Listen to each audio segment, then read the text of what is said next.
8-year-old Demonte says he's looking forward to the summer vacation, which starts here in Washington in less than a month. First, I am glad that summer vacation is here. Second, what I want to do, I want to first go to the pool, try some new stuff that I never tried before in the first summer. And I'll probably play a couple sports this year. Like what? Like soccer, football, and basketball. His mother says Demonte likes to play outside. She's happy they live in a safe neighborhood in a cul-de-sac, the end of a street with no through traffic. I don't have many streets that leads into my neighborhood. So you can just let the kids, you send them out the door to play on their own? Yeah, but I'm still outside with them. I don't leave my children unattended at all. Regardless of how safe the neighborhood is, I know the world we live in, so I'm always watching them at all times. Experts say her son is in some ways the exception. Previous generations of mothers simply opened the door and sent their children to play outside.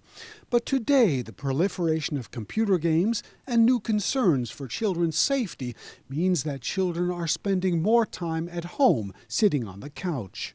As a culture, we're a lot less comfortable letting our children just go out and play unsupervised. And so that's one piece. I think the other piece is that we have access to many more electronics. And so kids are much more likely to want to sort of sit and not just watch TV, but also play on their iPads, play on their video games. And so I think it does create a lot of additional pressures.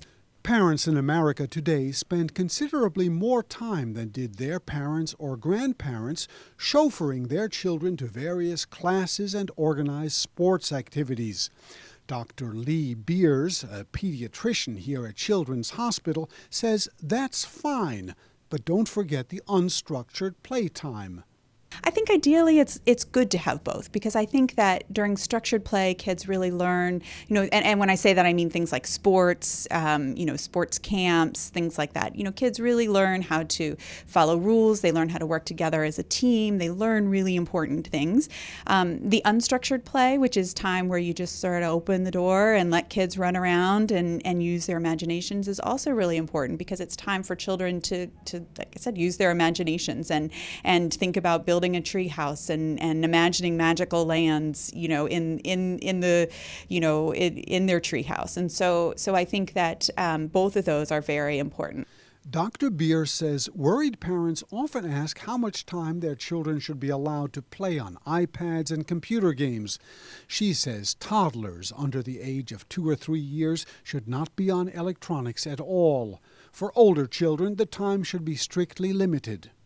The American Academy of Pediatrics recommends no more than 2 hours a day of total screen time for older children. So, and again, that counts playing on the phone, playing on your Facebook, all of that stuff. And so, but you're right. Then the question is, what do you do with the rest of that time? So, and I think as a parent, you have to really think about other opportunities. Make sure that kids have the chance to go outside, whether it's through a structured activity or just going to a playground or going to a basketball court, just so that you have time to get outside and move.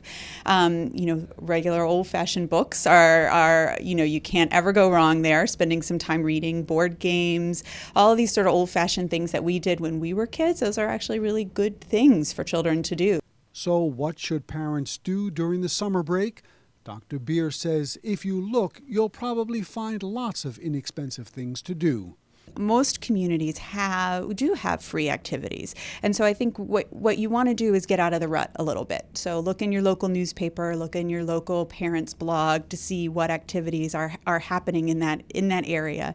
And again, a lot of things may be free or very reduced cost, but just really looking and thinking about getting out of the rut. If you change your routine up a little bit week to week, then kids will remain interested. These days, children often need a push to get them off the electronics and into the playground, but experts say it's worth it. What to do with the children during the summer vacation has become more difficult for this generation because many kids would happily spend the whole day in front of computer games. But experts say that's not the best thing for them. So take them out to do something new, an amusement park, a museum, or a plain old playground. For Saudi Good Morning, this is Burton Bolag in Washington.